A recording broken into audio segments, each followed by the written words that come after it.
You've seen me rave about the combination of connecting ears into rings. I thought it's high time I demonstrate it, particularly since some other patching things do fall out of this. Now what's really cool is ears is a great exciter for rings. I can just go ahead and tap it. Get some nice vibrating strings. Retune it with my keyboard to the 1 volt per octave input. And try some different things like the percussion type resonator.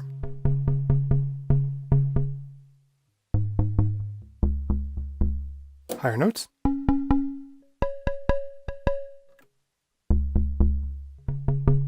Metal plate's one of my favorites with this. A little more decay.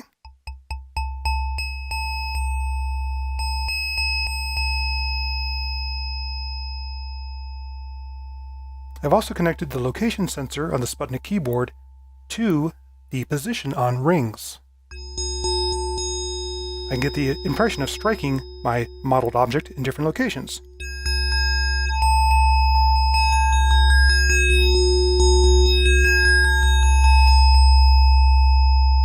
Now the really cool thing about this is that you get different sounds depending how you strike ears. For example, if I go ahead and crank up all of the sensitivity, I can even just mess with my patch chords and trigger the bell. I'll turn it down, try the flush of my finger, compared to, say, the fingernail. More of a bell sound. And I'll even put things on my fingers, such as this metal thimble thing, to go ahead and get very metallic sounds.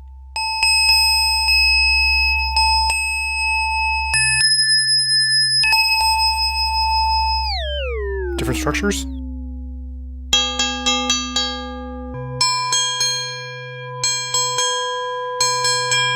Compared to the flesh of my finger.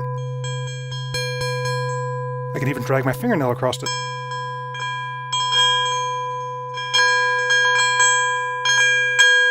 Let me go back to my string sound. Tune it up a little bit here.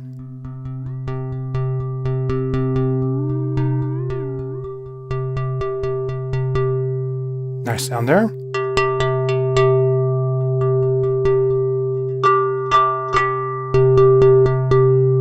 And again, different locations.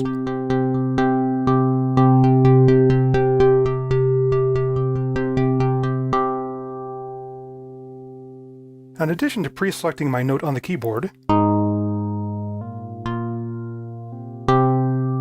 which you hear it selecting as soon as I touch it, I'm going to show you a cure for that in another movie.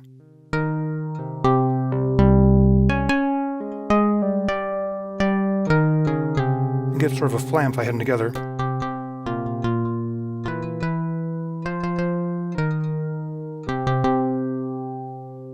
I can also use the arpeggiator in this keyboard to play pre-programmed series of notes. I'm going to go ahead and pull my clocking for the arpeggiator and put that instead to the gate output from ears. Make sure that my arpeggiator is set to external sync. And pre-select some notes, such as a minor triad, and hold it. Now every time I generate a new gate by striking ears, it will forward the arpeggiator by 1 note.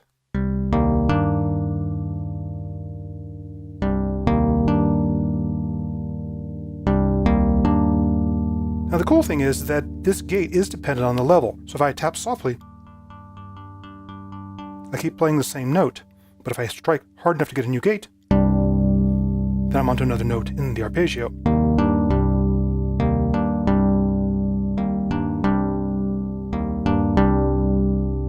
And pull down the damping, so you can hear this more clearly.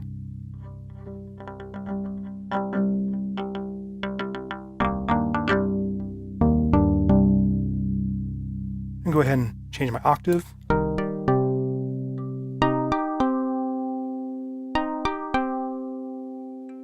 Change the direction, in the case of this particular arpeggiator.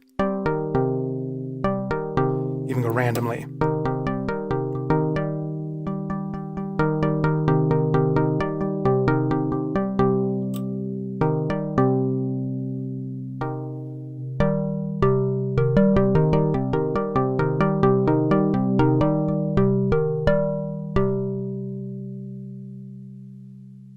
So that's just an example of some of the fun I've been having using ears to go ahead and drive rings here.